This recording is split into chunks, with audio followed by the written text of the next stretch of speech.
आज मौसम बड़ा खुशनुमा था। हल्की हल्की बारिश हो रही थी। राहुल की माँ पकौड़े तल रही थी। आज राहुल कई महीनों बाद घर जो आया था। वो दिल्ली में जॉब करता था। घर के हॉल में राहुल और उसके पापा बैठे क्रिकेट मैच देख रहे थे। तभी माँ भी पकौड़े लेकर हॉल में आती हैं और फिर राहुल की शादी की चर्चा छेड़ देती हैं। देख राहुल, अब तेरी जॉब भी अच्छी चल रही है और शादी की उम्र भी हो गई है। इस बार तो हाँ कर दे ताकि हम लड़की देख सकें। हाँ, और नहीं तो क्या। अभी शादी नहीं करेगा तो कब करेगा? बूढ़ा हो जाने के बाद। राहुल भी दिल्ली में अकेला रहता रहता थक चुका था। उसे भी साथी की जरूरत महसूस हो रही थी, इसलिए उसने भी शादी के लिए हाँ कर दी। माँ ने तो पहले ही एक लड़की पसंद कर ली थी। लड़की का नाम था नंदिनी। नंदिनी और उसका परिवार भी दिल्ली में ही रहता था और नंदिनी भी राहुल की तरह ही जॉब करती थी। ठीक समय पर बड़े धूमधाम से राहुल और नंदिनी की शादी हो गई। नंदिनी बहुत संस्कारों वाली लड़की थी। अपने सास ससुर को माँ बाप की तरह ही सम्मान करती थी। नंदिनी को पाकर राहुल और उसके माता पिता सब खुश थे। शादी के बाद 2 हफ्ते तो घूमने फिरने में ही बीत गए। फिर राहुल और नंदिनी लौट गए और उसके माता पिता गांव में ही रह गए। इस तरह 3 साल कैसे गुजर गए किसी को पता भी नहीं चला। राहुल और नंदिनी छुट्टियों और तीज त्योहारों में माता पिता से मिलने गांव आते रहते थे। इसी बीच राहुल ने देखा कि उसके माता पिता की उम्र ढल रही है। मम्मी पापा की तबीयत अब ठीक नहीं रहती। इनका अकेले इस तरह से यहां रहना ठीक नहीं। ये सोचकर उसने नंदिनी से कहा, नहीं, मैं मम्मी पापा को भी अपने साथ दिल्ली लाना चाहता हूं। हाँ, क्यों नहीं, ये भी तो उनका ही घर है। दोनों यहां रहेंगे तो उनकी अच्छे से देखभाल हो जाएगी। तुम उन्हें जितनी जल्दी हो सके यहां ले आओ। उस दिन नंदिनी के सास ससुर आने वाले थे। राहुल उन्हें स्टेशन लेने गया था। नंदिनी घर के बाहर खड़ी उनका इंतजार कर रही थी। तभी उसके बगल के फ्लैट में रहने वाली उषा वहां आई। अरे नंदिनी, ये इस तरह घर के बाहर खड़ी इतनी बेसब्री से किसका इंतजार कर रही है? आज मेरे सास ससुर आने वाले हैं। कितने दिनों के लिए? वो तो अब यहीं रहेंगे। क्यों अपने पांव पर कुल्हाड़ी मार रही है? सास ससुर के आने का मतलब है सारी आजादी का छिन जाना और बस दिन भर उनकी सेवा करती रहना। अच्छी तरह सोच लेना, ये जो गलती तुम करने जा रही हो उससे बाद में पछताना ना पड़ जाए। उषा इतना कहकर वहां से चली गई। वो 1 नंबर की दुष्ट और झगड़ालू स्वभाव की औरत थी। उसकी खुद के सास ससुर से कभी नहीं पटी थी, इसलिए अपने पति के साथ अलग रहती थी। पति से भी उसका अक्सर झगड़ा होता रहता था। आसपास के लोगों से भी उसकी नहीं बनती थी। सिर्फ नंदिनी से ही थोड़ी बहुत बातचीत हुआ करती थी उसकी। नंदिनी के सास ससुर आ गए। 1-2 महीने तो सब कुछ ठीक चलता रहा, मगर धीरे धीरे उषा की बात नंदिनी के मन में खटकने लगी। वही सास ससुर जिन्हें वो अपने माता पिता की तरह प्रेम करती थी, अब उसे बोझ लगने लगे थे। उस पर उषा रोज आकर उसके कान भी भरती रहती। मैंने तो तुमसे पहले ही कहा था, अब भुगतो, अभी भी समय है, निकाल बाहर करो इस झंझट को अपने घर से और चैन से अपने पति के साथ रहो। अब तो नंदिनी और राहुल का रोज झगड़ा होता था। मुझसे नहीं सहा जाता है ये सब। 2 महीने हो गए हमें कहीं बाहर घूमने गए हुए। मैं इस तरह से नहीं रह सकती। आखिर मेरी भी कोई जिंदगी है। दिन भर ऑफिस का काम करो और फिर घर आकर तुम्हारे माता पिता की देखभाल करो। मुझसे नहीं हो पाएगा ये सब।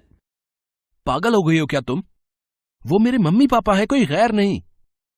इस उम्र में जब उन्हें हमारी सबसे ज्यादा जरूरत है तो तुम कहती हो कि मैं उन्हें वापस गांव में मरने के लिए छोड़ाऊं? ऐसा नहीं हो सकता। तो फिर तुम बने रहो श्रवण कुमार, मुझसे ये सब नहीं होगा। मैं मायके चली जाऊंगी। हाँ, चली जाओ। यहां किसे परवाह है? उन दोनों का झगड़ा राहुल के माता पिता ने सुन लिया। पापा ने राहुल को बुलाया और कहा, हमारी वजह से अपने घर की शांति बिगाड़ने की कोई जरूरत नहीं है बेटा। हम लोग कल ही गांव चले जाएंगे। तुम हमारी फिक्र मत करना, हम लोग ठीक रहेंगे। राहुल ने मम्मी पापा को समझाने की बहुत कोशिश की, मगर वो लोग तैयार नहीं हुए और अगले दिन ही गांव के लिए निकल गए। बेचारा राहुल मन ही मन रोता रह गया। इस घटना के कुछ दिनों बाद जब नंदिनी ऑफिस में थी तब उसका मोबाइल बजा। दूसरी तरफ नंदिनी की माँ थी। वो रोते हुए बोली, हेलो नंदिनी बेटा। फिर माँ अचानक चुप हो गई। केवल उनकी सिसकियों की आवाज फोन पर आ रही थी। माँ की ये चुप्पी नंदिनी को बुरी तरह डराने लगी। हेलो माँ, तुम बोलती क्यों नहीं? सब ठीक तो है ना माँ? कुछ भी ठीक नहीं है बेटा। तेरे भैया और भाभी ने मुझे और तेरे पापा को घर से निकाल दिया है। दोनों सड़क पर मारे मारे फिर रहे हैं। तू जल्दी से इधर आ जा बेटा। मैं अभी आती हूँ माँ। नंदिनी झटपट जाने को उठती है। जाते समय राहुल को भी फोन कर सारी बात बता देती है और कहती है, तुम भी जल्दी से वहां पहुंचो, मेरा दिल बहुत घबरा रहा है। नंदिनी के माता पिता भी दिल्ली में ही रहते थे, इसलिए नंदिनी को उन तक पहुंचने में ज्यादा देर नहीं लगी। अपने माँ बाप को फुटपाथ पर मायूस बैठा देख जैसे नंदिनी के तन बदन में आग लग गई। उसने अपने माता पिता को उठाया और सीधे अपने मायके गई और बाहर से ही चिल्लाई, अरे ओ भाभी, शर्म नहीं आई तुम्हें? अपने बुजुर्ग सास ससुर को धक्के खाकर मरने के लिए छोड़ दिया तुमने सड़क पर। तुम होती कौन हो मेरे माता पिता को उनके ही बेटे के घर से निकालने वाली? तब तक नंदिनी के भैया और भाभी भी बाहर आ गए। अपने भाई को देखते ही नंदिनी का पारा और बढ़ गया और फिर वो चिल्लाते हुए बोली, और भैया तुम? शादी हुई नहीं कि माँ बाप को भूल गए? जिस माँ बाप ने इतने नाजों से इतनी मुश्किलें उठाकर पाला है तुम्हें, आज तुमने उन्हें बेघर कर दिया अपनी बीवी के कहने पर। उसकी इतनी बातें सुनने के बाद तो उसकी भाभी भी बोल पड़ी, हम ये सब तुम्हारे ही नक्शे कदम पर चलते हुए कर रहे हैं ननद जी। खुद तो जैसे तुमने बड़ी अन्नपूर्णा देवी बनकर अपने सास ससुर को अपनाया था ना। अरे खुद के सास ससुर तो 2 महीने भी बर्दाश्त नहीं हुए तुमको। मैं तो फिर भी कई सालों से तुम्हारे माँ बाप की सेवा करती आई हूँ। खुद के अंदर झांकती नहीं और चली आई दूसरों पर उंगलियां उठाने। नंदिनी का चेहरा शर्म से झुक गया। तभी वहां राहुल भी आ गया। वो राहुल से लिपट कर रोने लगी, मुझसे बहुत बड़ी भूल हो गई राहुल। अपने देवता जैसे सास ससुर से मैंने जानवरों जैसा व्यवहार किया है। भगवान मुझे कभी माफ नहीं करेगा।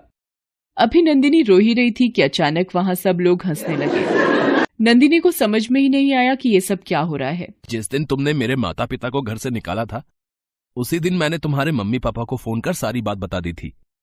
उन्होंने ही ये सब प्लान बनाया था ताकि तुम्हें एहसास हो सके कि तुमने गलत किया है। नंदिनी अपनी मम्मी से लिपट गई और बोली, थैंक यू मम्मी, आपने मेरा घर बचा लिया। फिर नंदिनी राहुल के साथ गांव गई और अपने सास ससुर के पैरों में गिरकर उनसे माफी मांगी और फिर उन्हें लेकर दिल्ली आ गई। अब उसके घर में कोई झगड़ा नहीं होता था। नंदिनी बेटी की तरह ही सास से जिद करती और उसकी सास भी एक माँ की तरह उसकी सारी फरमाइशें पूरी करती थी। अब नंदिनी खुद को दुनिया की सबसे खुशनसीब लड़की समझती थी।